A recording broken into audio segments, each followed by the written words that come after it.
여러분 안녕하십니까? 뉴스9 윤정호입니다. 이재명 민주당 대표 소식부터 오늘 알아보겠습니다. 이 대표가 어제 수술을 받은 서울대병원에 신유만 기자가 나가 있는데요. 자세히 한번 물어보도록 하겠습니다. 자, 신 기자, 이 대표 건강 상태 오늘 처음 공개했다고 하더라고요. 그렇습니다. 서울대병원 측의 공식 브리핑은 아니었고요. 민주당 총선 영입 인재인 강청희 전 의사협회 부회장이 이재명 대표의 의무 기록을 토대로 기자들에게 현재 상황에 대해서 설명을 했습니다. 강 전 부회장에 따르면 이 대표는 어제 피습으로 목 부위에 1.4cm가량의 자상을 입었습니다. 자상은 흉기 등으로 찔린 상처를 말하는데요. 피부와 근육층을 관통하면서 내 경정맥도 둘레의 60%인 9mm의 상처가 났다고 설명했습니다. 어제 혈관 재건 수술을 마친 이 대표는 현재 약간의 물만 섭취하며 항생제와 진통제를 투약받은 것으로 알려졌습니다. 자, 중환자실에 있던 이 대표가 병실을 옮겼다는 이야기도 있던데요. 맞습니다. 중환자실에 있었던 이 대표는 오늘 오후 5시쯤 일반 병실로 옮겨졌습니다. 다만 감염의 우려가 있고 또 안정이 필요하기 때문에 면회는 가족을 포함해 한 명만 가능한 상황입니다. 오전에 김부겸 전 총리가 병문안을 왔지만 이 대표를 만나진 못했습니다. 오늘도 병원 주변엔 이 대표의 지지자와 취재진, 유튜버 등이 몰리며 북새통을 이뤘는데요. 일부 지지자들은 취재기자에게 욕설을 하는 등 예민한 반응을 보이기도 했습니다. 서울대병원 앞에서 TV조선 신유만입니다. 네, 이번은 수사 소식입니다. 경찰은 이재명 대표를 급습한 범인 김모 씨가 인터넷에서 산 흉기를 개조해 혼자서 범행을 저질렀다고 밝혔습니다. 김 씨에 대해서 구속영장을 신청했습니다. 범행 동기를 밝히기 위해서는요, 김 씨 집과 사무실에서 노트북 등을 압수했고 김 씨의 당적을 알아보기 위해 국민의힘과 민주당 당원 명부도 확보했다고 합니다. 계속해서 하동원 기자가 보도합니다. 경찰 수사관들이 파란색 상자를 들고 아파트 밖을 나섭니다. 30분 뒤 공인중개사무소에서도 경찰이 빠져나옵니다. 오늘 어떤 자료에 앞서셨나요? 범행 동기 밝혀졌나요? 경찰은 피해자 60대 김모 씨의 범행 동기 등을 밝히기 위해 집과 공인중개사무실에서 노트북과 PC 등을 압수했습니다. 국민의힘과 더불어민주당 중앙당사에서는 법원 영장을 발부받아 당원 명부를 확보했습니다. 김 씨의 당적을 확인하기 위해서입니다. 민주당 관계자는 김 씨가 과거 국민의힘 당원이었고 지난해 민주당에 가입했다는 일부 언론 보도에 대해 내용이 거의 맞다고 말했습니다. 앞서 경찰은 어젯밤 늦게까지 김 씨를 수사했습니다. 경찰은 김 씨가 범행 전 자신이 쓰기 편하도록 흉기를 일부 개조한 것으로 확인했습니다. 또 범행 전날 충남에서 부산으로 내려왔고 이후 부산과 울산 등을 오간 정황도 포착했습니다. 경찰은 김 씨가 범행을 계획한 것으로 보고 살인 미수 혐의로 구속영장을 신청했습니다. TV조선 하동훈입니다. 이 대표 피습을 둘러싸고 온라인상에서 가짜 뉴스가 판치고 있습니다. 자작극이라느니 배우가 있다느니 확인되지 않는 사실을 퍼뜨리는 건데 민주당은 대책기구를 만들어 법적 대응하겠다고 했습니다. 그런데 당내 일부 인사들이 이번 사건을 정치 공세에 이용하려는 듯한 말을 해서 논란입니다. 이어서 장세희 기자입니다. 피의자가 휘두른 건 흉기가 아니라 나무젓가락이다. 한동훈 위원장이 지지율이 오르자 벌인 자작극이다. 일부 유튜브 채널이나 SNS를 통해 확산되고 있는 사실과 다른 가짜 뉴스들입니다. 여기에 피의자의 당적과 관련된 배우설까지 난무하자 민주당이 이에 대응하는 전담기구를 꾸리기로 했습니다. 이건 사실상 허위사실 유포죄에 해당하고 가짜뉴스죠. 명백하게 이것은 2차 테러입니다. 법적 대응, 정치적 대응을 다 하겠습니다. 민주당은 이재명 대표 피습 사건을 정치 테러라 규정하고 경찰 수사 과정에 축소나 왜곡이 있을 경우 좌시하지 않겠다는 입장문도 발표했습니다. 하지만 당내 일부 인사들은 이번 사건을 정치 공세의 소재로 활용하고 있습니다. 양이원영 의원은 SNS에 이 대표 안부를 걱정하는 글을 올리며 정적을 제거하기 위해 공적 권한을 사적으로 이용하는 권력과 정치를 그만둬야 한다고 했고, 이경 전 민주당 부대변인은 대통령이 카르텔 이념을 운운하며 국민 분열을 극대화하니 이런 일이 벌어지는 것이라고 했습니다. 지지하는 정치색이 다르다고 해서 우리가 지켜야 되는 그런 기본적인 아주 기본적인 선이 있잖아요. 그 아래로는 내려가지 않았으면 좋겠어요. 홍익표 원내대표도 이 대표의 쾌유를 비는 발언 외에 정치적 해석 등의 언급은 자제해달라고 했습니다. TV조선 장세입니다. 윤석열 대통령은 신년 인사회에서 어제에 이어 오늘도 이재명 대표 피습 사건을 테러로 규정했습니다. 강한 비판을 한 겁니다. 이 자리에는 한동훈 국민의힘 비상대책위원장도 참석해 위원장 취임 후 첫 만남을 가졌는데 김건희 여사는 지난 해와 달리 모습을 나타내지 않았습니다. 홍현주 기자가 전하겠습니다. 오구 요인을 비롯한 국가 주요 인사 200여 명이 모인 신년 인사회에서 윤석열 대통령은 이재명 대표가 자유민주주의의 적인 테러를 당했다고 말했습니다. 같은 마음으로 단호하게 대응해야 된다고 생각합니다.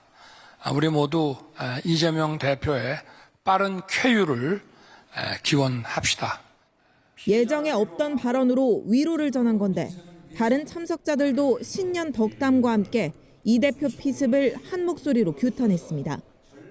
절대 폭력은 어떤 경우에도 용납되지 않고 국민의힘 한동훈 비대위원장은 취임 후 처음으로 윤 대통령과 공식 대면했지만 민주당 지도부는 참석하지 않았습니다.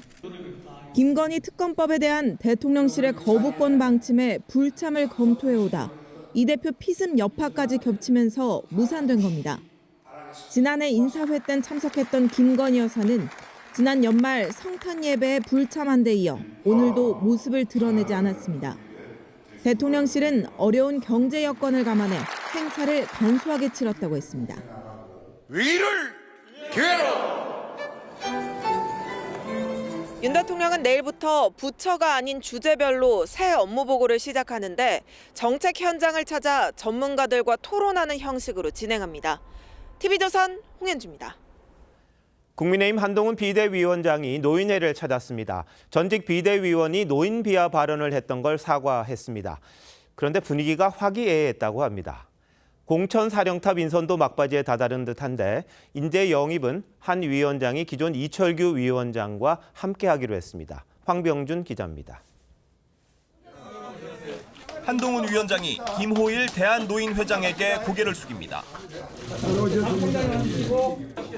김 회장은 노인 비하 발언으로 논란이 된 비대위원 임명은 인사 실패라고 지적했지만 과거 민주당 김은경 혁신위원장의 노인 비하 논란 때와 비교하며 다른 반응을 보였습니다. 내가 성명 내니까 그 사람을 해촉을 하고 민첩하게 이래 하니까 대응하는 게 확실히 다르구나. 여러분들에 대한 존중과 존경의 마음을 표시하는 것이 제 정치의 첫 출발이어야 한다고 생각했기 때문입니다. 추가 당직 인선도 속도를 내고 있습니다. 인재 영입위는 사의를 표했던 친윤계 핵심 이철규 의원을 유임해 한 위원장과 공동위원장을 맡기로 했고 이번 주 발표될 공천관리위원장엔 법조인 출신을 위주로 인선이 검토 중인 걸로 전해졌습니다. 한 위원장은 내일 광주 5.18 민주묘지를 참배하고 국민 통합 메시지를 낼 계획인데 광주에 오면 가만두지 않겠다는 협박글을 올린 40대 남성이 체포되면서 광주경찰은 경호를 대폭 강화하기로 했습니다. 한 위원장은 다음 주 4선 이상 중진 의원들을 시작으로 당 중진들과 연쇄 회동할 예정인데 중진 용퇴론으로 이어질 가능성도 있습니다. TV조선 황병준입니다. 이른바 김건희 특검법이 국회를 통과한 지 일주일이 다 돼갑니다. 그런데 아직도 정부로 넘어오지가 않았습니다. 빨리 받겠다는 정부와 최대한 늦추려는 민주당이 충돌한 건데 김진표 국회의장이 이송 일정을 몇 번 연기했다고 합니다. 왜 이런 일이 일어난 건지 김하림 기자가 설명합니다. 김건희 특검법이 국회를 통과한 지난달 28일, 대통령실은 곧바로 거부권 행사를 예고했습니다. 대통령은 법안이 정부로 이송되는 대로 즉각 거부권을 행사할 것임을 말씀드립니다. 의결 법안은 국회의장 승인을 거쳐 정부로 이송되는데 국회 사무처가 지난달 29일과 어제까지 두 차례 이송을 계획했다가 이를 연기한 것으로 알려졌습니다. 정부는 어제 거부권을 의결할 국무회의까지 오전에서 오후로 연기하며 대비했지만 허탕을 쳤습니다. 여권 관계자는 민주당의 항의로 국회가 이송 일정을 미룬 것으로 안다며 특검을 총선에 활용하는 걸 중단해야 한다고 주장했지만 국회는 통상 일정에 따른 절차 때문이라고 반박했습니다. 기존에 거부권이 행사된 양국법이나 간호법과도 이송 일정에 큰 차이가 없다는 겁니다. 민주당도 의장실에 이송 일정을 늦추도록 요청했다는 입장을 밝힌 걸로 전해졌습니다. 민주당은 대통령이 거부권을 행사하면 권한쟁의 심판을 청구할 방침입니다.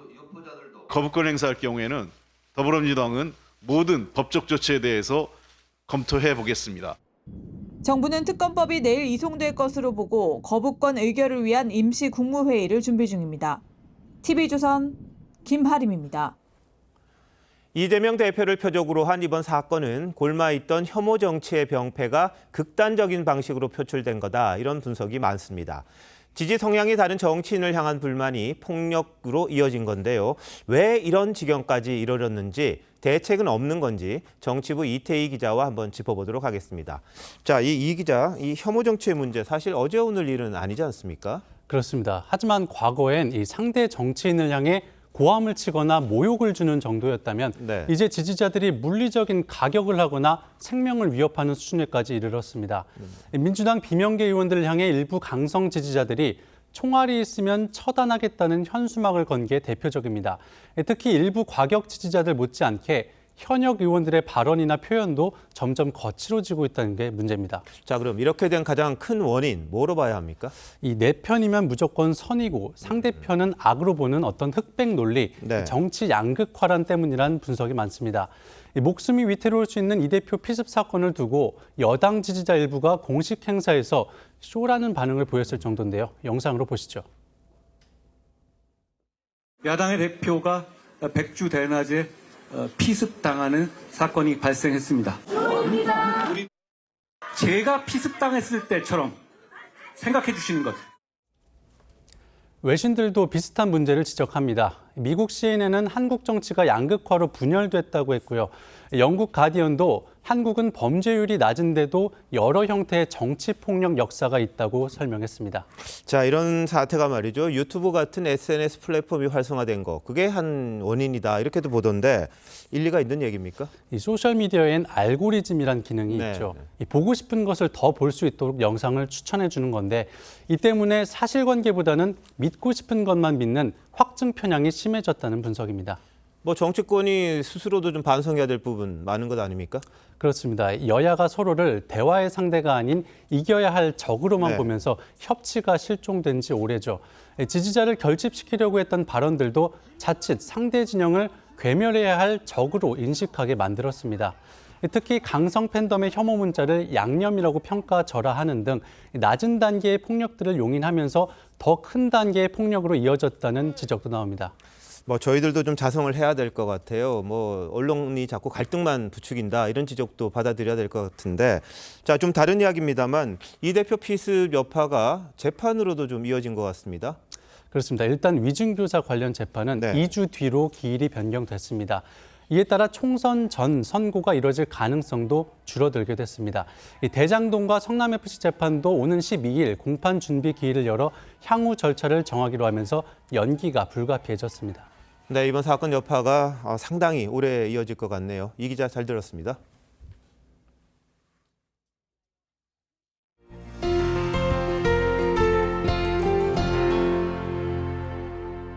어제 불이 붙은 일본 항공기에서 379명 전원이 5분 만에 탈출하는 기적이 있었습니다. 90초 룰이라는 사고 매뉴얼을 현장에서 그대로 지켰기 때문에 가능했는데 승객 누구 하나 짐을 빼느라 우왕좌왕하지 않았다고 합니다. 생과 사를 가르는 찰나였습니다. 김자민 기자가 취재했습니다. 비행기 안이 순식간에 희뿌연 연기로 가득 차고 창밖에선 시뻘건 불길이 치솟습니다. 아이들은 울음을 터뜨립니다.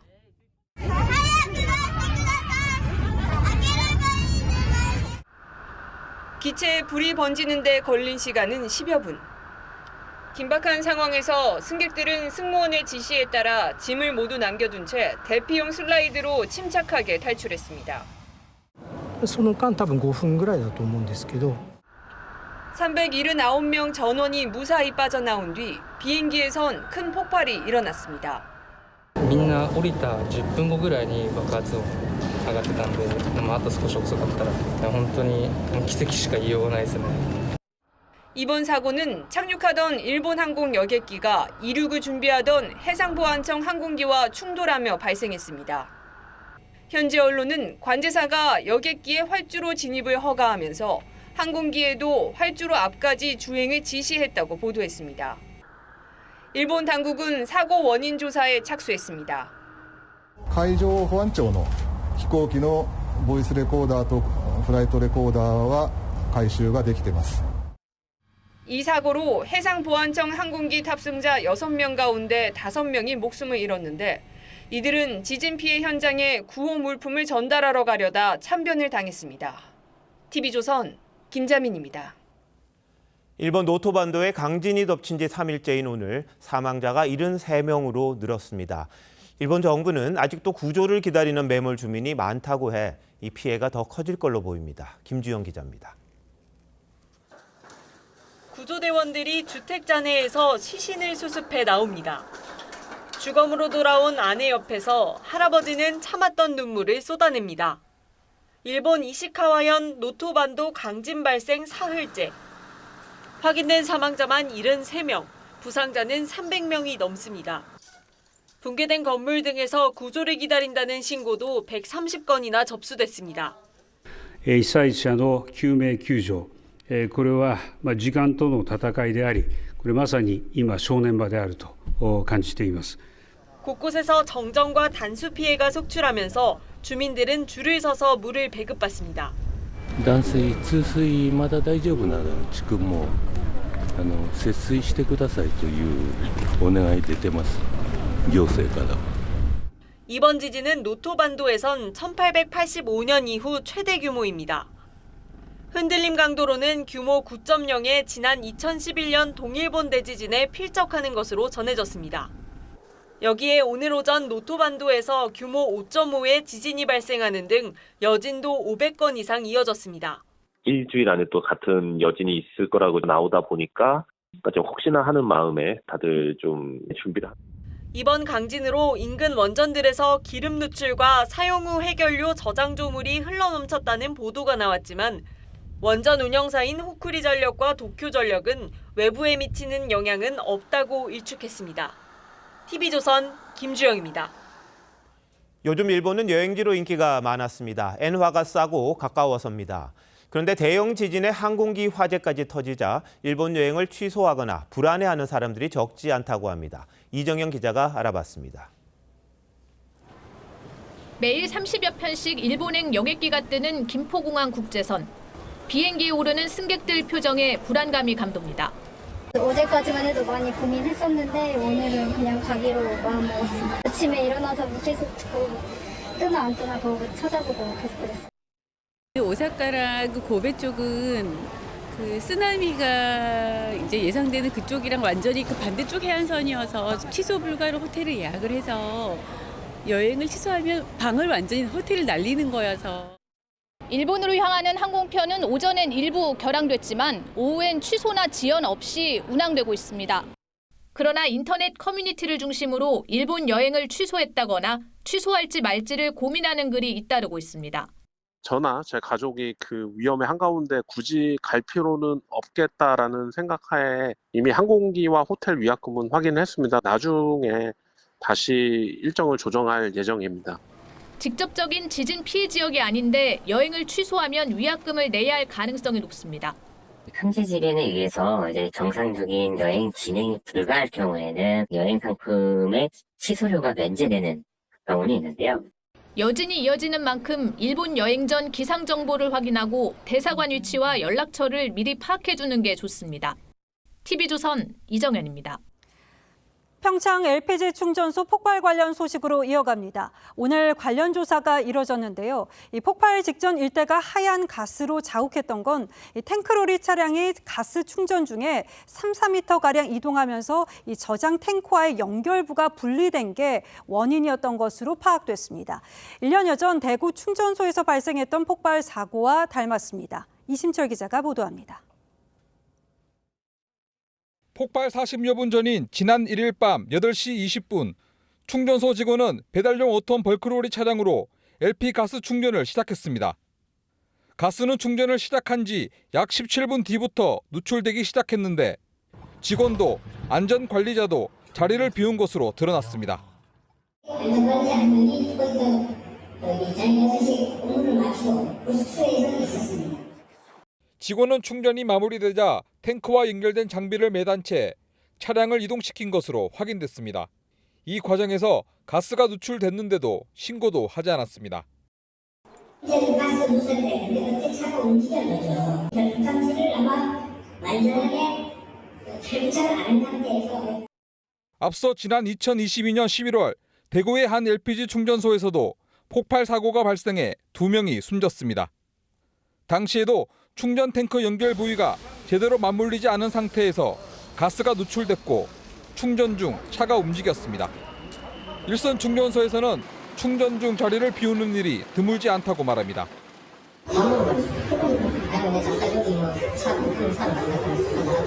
원래는 안 되는 거고. 지자체와 관계기관 등은 내일 가스 충전소 특별 점검을 시작합니다. TV조선 이심철입니다.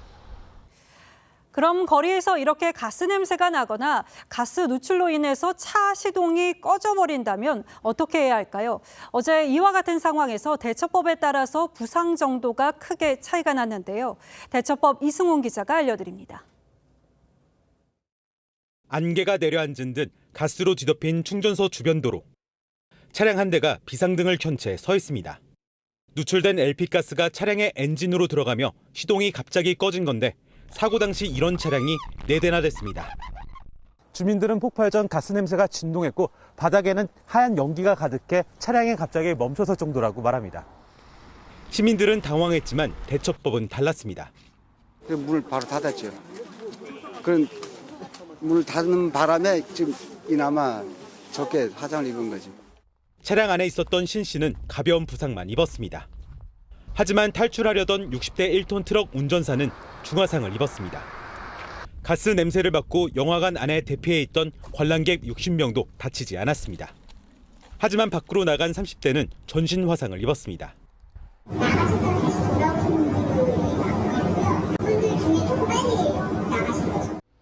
전문가들은 상황에 따라 밖으로 대피할지 안전한 장소로 머물러야 할지 빨리 결정해야 한다고 조언합니다. 냄새가 나지 않는 최대한 멀리 빠르게 대피하는 것이 중요하고요. 폭발될 우려가 있다고 판단이 되면 차에서 내리지 말고 또 실내에 있더라도 연쇄 폭발이 일어날 경우 창문과 벽에서 떨어지고 몸을 낮춰야 한다고 조언합니다. TV조선 이승훈입니다. 새벽 시간 전북 남원의 주택에서 큰 불이 나 집에 있던 노부부가 숨졌습니다.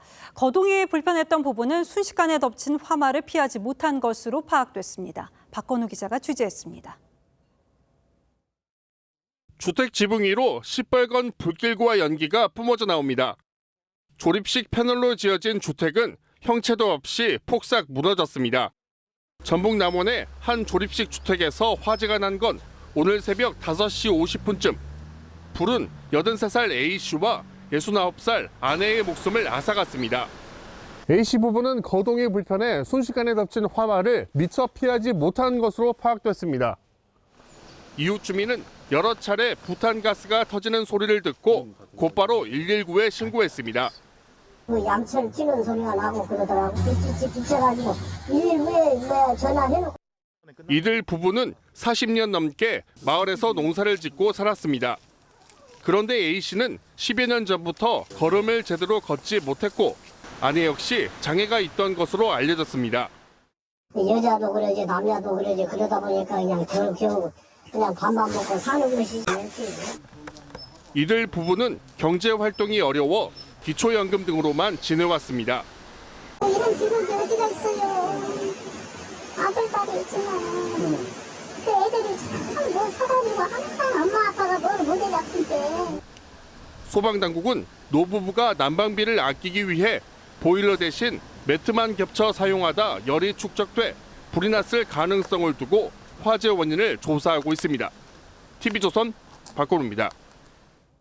반려동물이 죽은 뒤 반려견에게 얻은 체세포로 복제견을 만들 수 있다는 것 알고 계셨을까요? 이 반려동물 인구가 늘면서 복제견을 키우는 분들도 늘고 있습니다. 최근 한 유튜버가 이런 사연을 공개했는데요. 윤리적으로 옳은지를 놓고 찬반 논란이 뜨겁습니다. 임서인 기자의 보도입니다. 유튜버 티코 언니는 반려견 티코와 함께하는 모습으로 인기를 끌었습니다. 산책하고 싶은 사람. 2022년 11월 티코가 불의의 사고로 세상을 뜨자 유튜브도 중단했습니다. 그런데 지난 1일 티코를 복제한 강아지 2마리를 키우고 있다며 다시 등장했습니다. 사망 직후 채취한 티코의 체세포 핵을 다른 개의 난자에 넣어 유전 형질이 똑같은 개를 태어나게 한 겁니다. 복제 비용은 총 8천만 원에서 1억 원 정도입니다. 20만 구독자를 보유한 유튜버의 반려견 복제 소식에 온라인에서는 갑론을박이 이어졌습니다.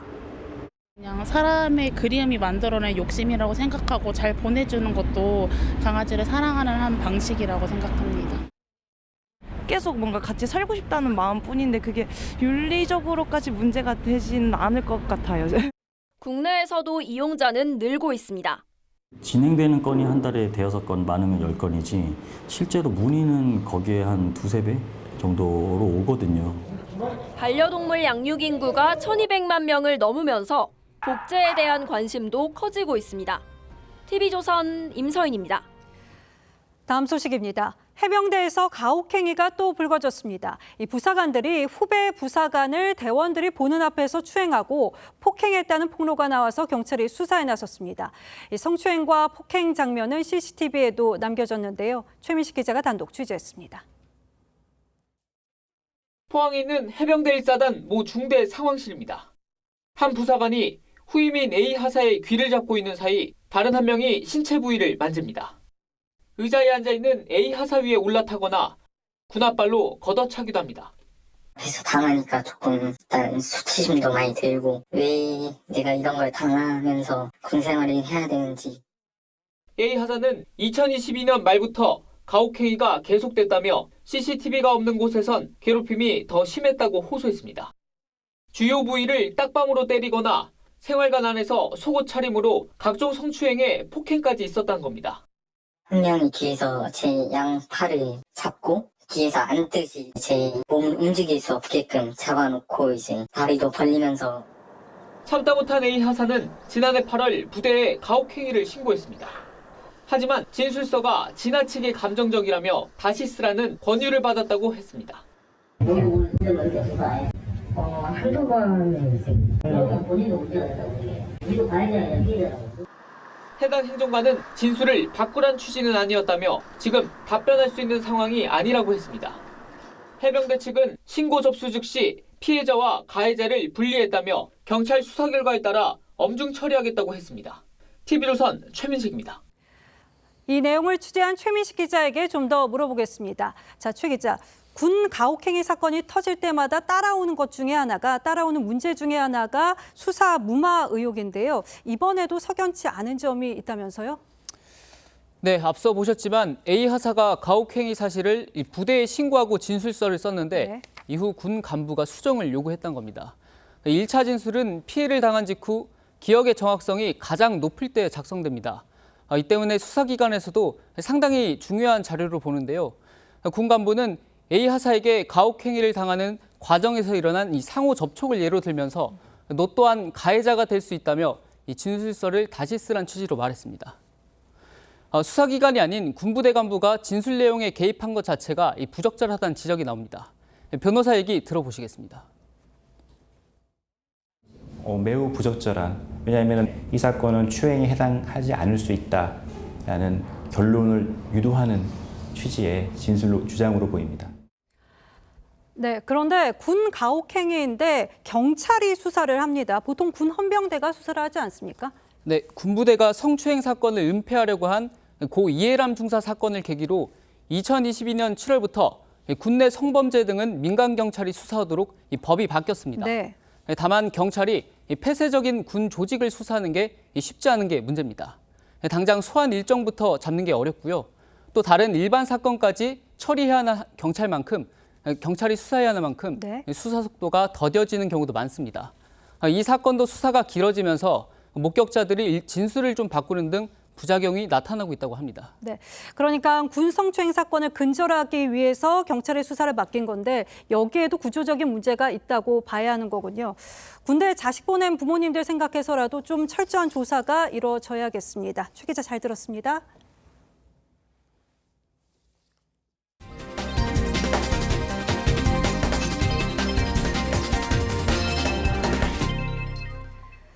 고 이성균 씨를 협박해 돈을 뜯어낸 혐의를 받고 있는 20대 여성이 아동 학대 혐의로 고발됐습니다.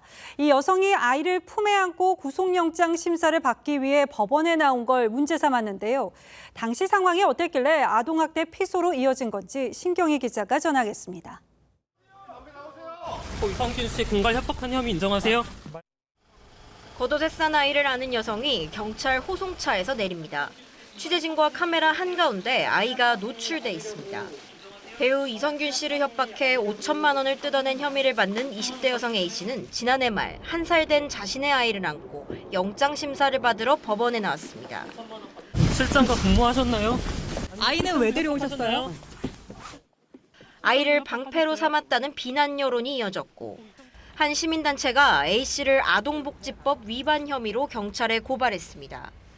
하지만 현재 경찰청 훈령은 피의자가 18개월 이내 자녀를 유치장 등에 대동하는 걸 허용하고 있습니다. 아동 동반이 친권자의 권리란 해석도 있지만 아동 복지의 관점에서 다시 봐야 한다는 주장도 힘을 얻고 있습니다. 범죄의 그 내용이 오고 가는 장소에 아기를 데리고 나오는 것을 법이 허용하는지 저는 이해를 못하겠습니다. A씨는 유흥업소 여실장과 사이가 틀어진 후 이성균 씨 협박을 시작한 것으로 알려졌습니다. 현재 구속수감 중인 A씨는 조만간 검찰에 넘겨질 예정입니다. TV조선 신경입니다.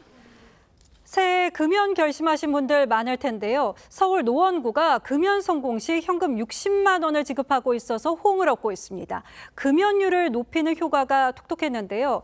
담배 끊었다, 눈속임이 통하겠지 생각하신다면 오산입니다. 노원구가 얼마나 철저하게 금연 여부를 확인하는지 배상윤 기자 리포트에서 확인하시죠.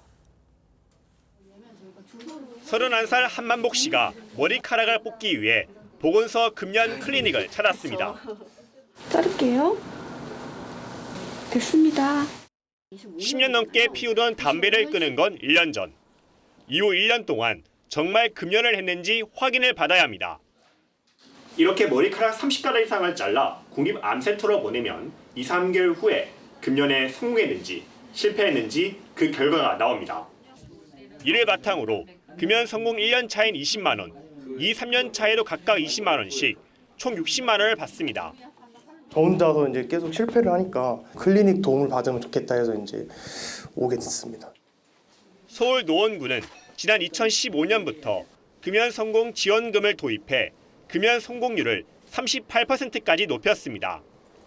금연 지원책의 모범 사례로 꼽히며 다른 지자체들의 문의도 잇따릅니다.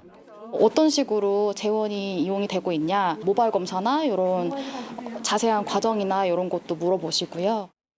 서울시도 지자체에 공문을 보내 노원구 모델을 추천하고 있습니다. 2, 3년간 금연 성공률이 굉장히 높아지고 있으니 벤치마킹 하시고 자꾸 확대하셔라. 관건은 재정인데 서울시는 흡연 위반 과태료 수입을 그 방안으로 안내하고 있습니다. TV조선 배성윤입니다. 65세 이상의 지하철 무료 승차를 두고 사회적 논란이 커지고 있죠. 관련해서 법원이 주목할 만한 판결을 내렸습니다. 민자 사업자인 신분당선이 무임 승차로 본 손실 370억여 원을 정부가 물어내야 한다는 결정입니다. 신분당선의 손실이 컸던 이유가 뭔지, 또 이 판결이 어떤 파장을 가져올지 박한솔 기자가 짚어봤습니다. 지하철 신분당선 강남역입니다. 노선 계획부터 시공과 운영까지 민간에서 제안한 민자 철도입니다. 신분당선의 기본 요금은 2,400원으로 옆 지하철 2호선보다 훨씬 비쌉니다. 노인과 장애인 등 무임 승차로 발생한 손실을 보전한다며 가격을 올린 겁니다. 개통 당시 정부와 사업자는 무임 승차 비율을 5%로 예상했지만 실제로는 16%를 넘었습니다. 신분당선은 2016년 정부의 무임승차를 없애자는 협상을 제안했지만 받아들여지지 않자 결국 소송을 제기했습니다. 법원은 정부가 업체 측의 협의 요구에 응하지 않아 신분당선이 손해를 봤다며 이자까지 합해 378억 원을 보상하라고 결정했습니다. 무임승차 대상을 축소하고 요금을 올리는 방안도 대안으로 제시했습니다. 양쪽 이견이 있었던 건데 협상에 응하지 않은 걸로 표현이 되는 거고 그런 것 같습니다. 무임승차를 둘러싼 논란은 신분당선만의 문제가 아닙니다. 서울 지하철 역시 무임승차로 매년 1조 원의 손실을 보고 있습니다. 이번 판결로 지하철 무임승차 논란이 다시 불거질 전망입니다. TV조선 박한솔입니다.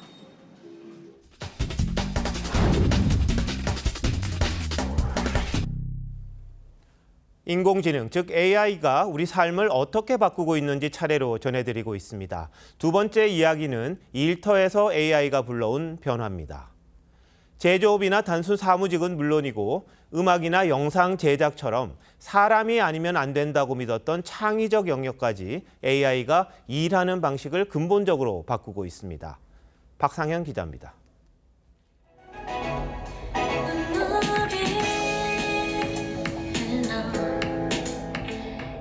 발라드 노래 악보를 AI 편곡기에 넣으니 5분도 안 돼 전혀 다른 두 가지 리듬으로 노래를 만들어냅니다. 사람이 했다면 최소 몇 시간은 걸릴 작업입니다.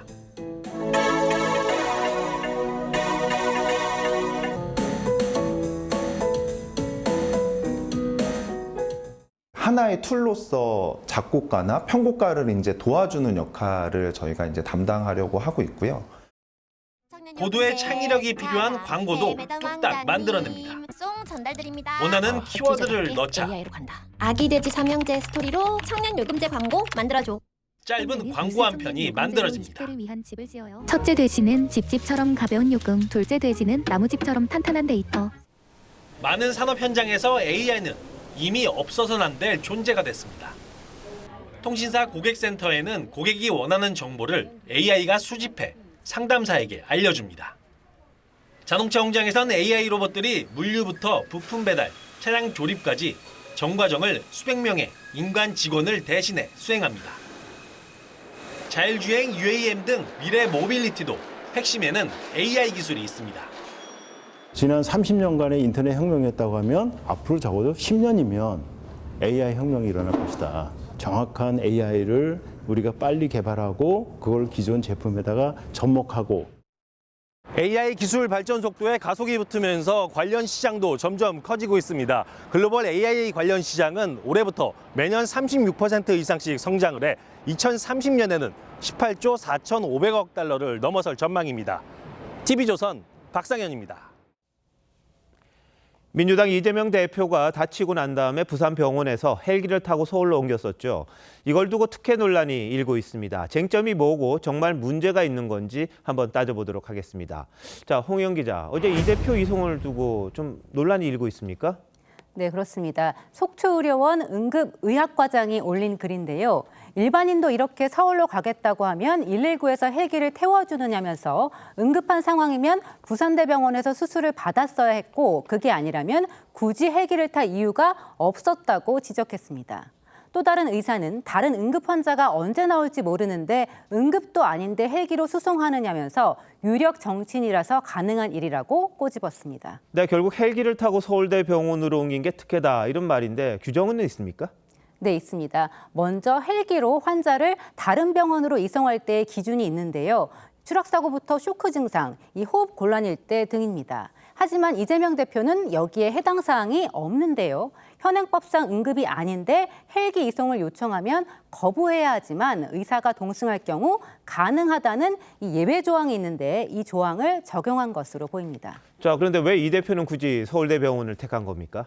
네, 어제 정청래 최고위원은 목은 민감한 부분이라 잘하는 곳에서 해야 한다면서 이 대표 가족들이 원했다고 했습니다. 그런데 부산대병원은 국내 최고의 권역 외상센터로 꼽히는데요. 충분히 전문 치료를 받을 수 있었다는 게 의료계의 지적입니다.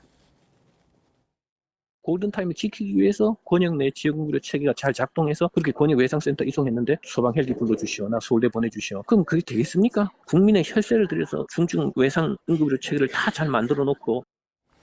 네, 그래서 지금 지역 의료계가 허탈하다는 그런 이야기죠. 네, 맞습니다. 그동안 민주당은 지역 의료 격차를 해소한다면서 지역 의사제와 공공의대 설립을 추진해 왔습니다. 지방 의료를 살려야 한다던 정치인조차 이런데 이런 정책들이 무슨 소용이 있느냐는 말이 나옵니다. 저희가 이렇게 지방에서 충분히 케어할 수 있는 환자들임에도 불구하고 여기서 합시다 하면은 일반인들이 서울을 간다고 그래요. 그렇게 지방 의료를 활성화시켜야 된다면서 환자들 보고는 지방에서 치료받으십시오라고 하는 게 너무 어폐잖아요.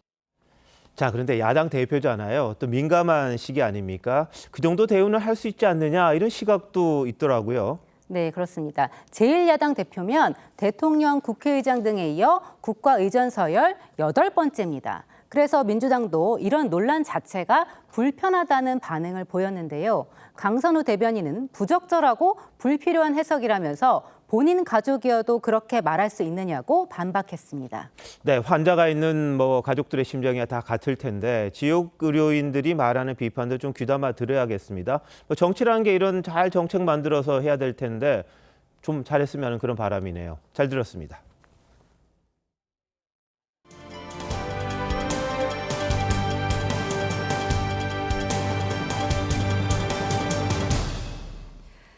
지난 2010년 북한 어뢰에 피격됐다가 최신의 호위함으로 부활한 천안함이 새해 해상 사격 훈련에 처음으로 동참했습니다.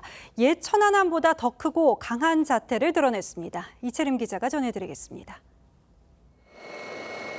태극기를 단 함정들이 일렬로 푸른 바다를 가르며 전진합니다. 총원 전투 배치! 전투 배치! 곧바로 큰 포성과 함께 실사격 훈련이 시작됩니다.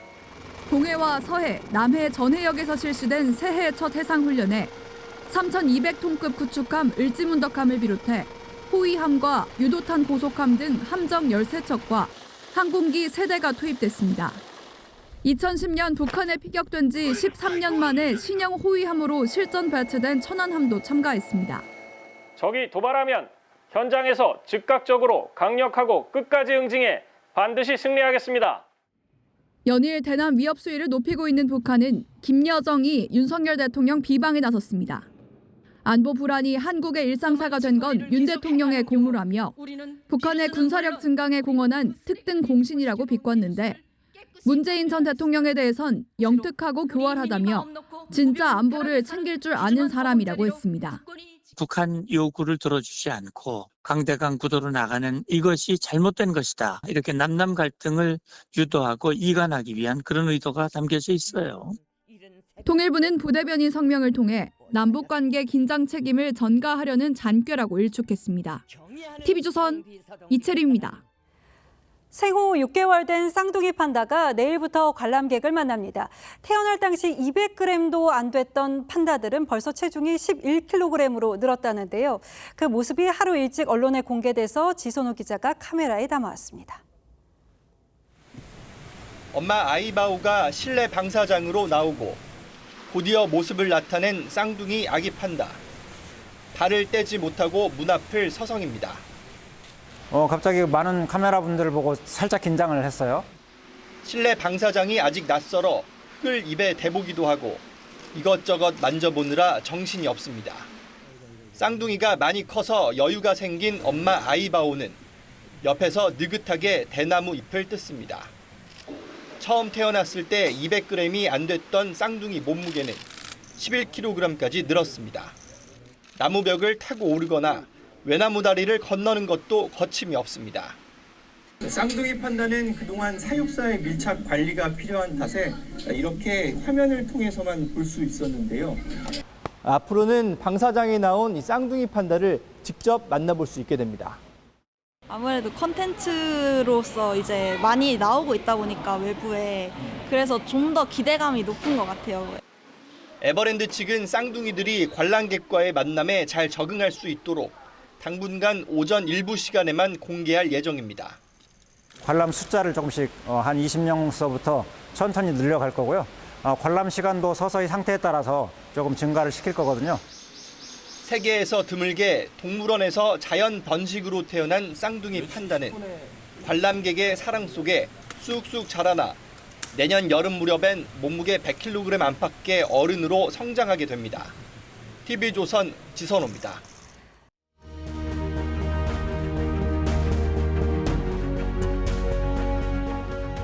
시인이 길에서 뱀을 만나 깜짝 놀랍니다. 그리고는 생각합니다.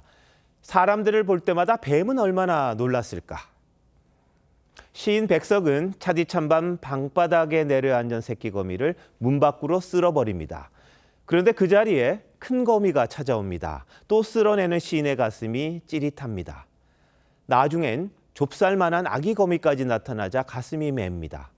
손을 내밀지만 거미는 무서워 달아납니다. 시인은 이 작은 것을 고이 보드라운 종이에 받아 문 밖에 내놓습니다. 얼른 가족을 만나라고 말입니다. 거미는 시인에게 더 이상 방을 더럽히는 벌레가 아니었습니다. 혐오를 버리고 교감하고 화해한 겁니다. 충격적인 야당 대표 피습은 우리가 마주한 증오의 벽이 얼마나 높은지를 고스란히 보여줬습니다. 그 벽을 사이에 두고 또 얼마나 깊이 갈라져 있는지도 뼈아프게 드러냈습니다. 그 증오와 혐오와 분노를 앞장서서 부추기는 주체가 정치란 건 슬픈 역설입니다. 지지층의 증오를 먹고 사는 극단적이고 맹목적인 대결 정치가 끔찍한 정치 테러를 불러왔습니다. 선거의 해를 열자마자 테러가 터져나왔다는 것 또한 몹시 두려운 일입니다. 마치 투표일까지 우리 사회가 광기 어린 폭력에 휩싸일 거라는 경고 같습니다. 거친 말로 폭력을 자극하는 정치인부터 달라지지 않으면 선거가 뿌리채 흔들릴지도 모릅니다. 그런데 벌써부터 정권의 테러 책임론과 배후론을 들고 나온 정치인들이 있습니다. 야권 강경파는 계획된 최악의 정치 테러라고 했고요. 대통령의 국민 분열 탓이라며 정적 제거 정치를 그만두라고 주장합니다. 야당의 강성 지지자들 사이에서는 이낙연과 신당파가 관련돼 있다는 음모론이 나왔습니다. 여당 지지자들도 자작극이라는 비아냥을 그치지 않습니다. 증오는 꼬리를 물고 증오를 낳습니다. 증오란 주정뱅이 마셔도 마셔도 목은 말라 히드라의 뱀머리처럼 늘어만 갈 뿐. 증오를 정치의 불쏘시개로 삼는 한 그 불에 기름을 붓는 폭력과 테러를 결코 막을 수 없습니다. 1월 3일 윤정호의 오늘은 혐오 정치가 낳은 테러였습니다.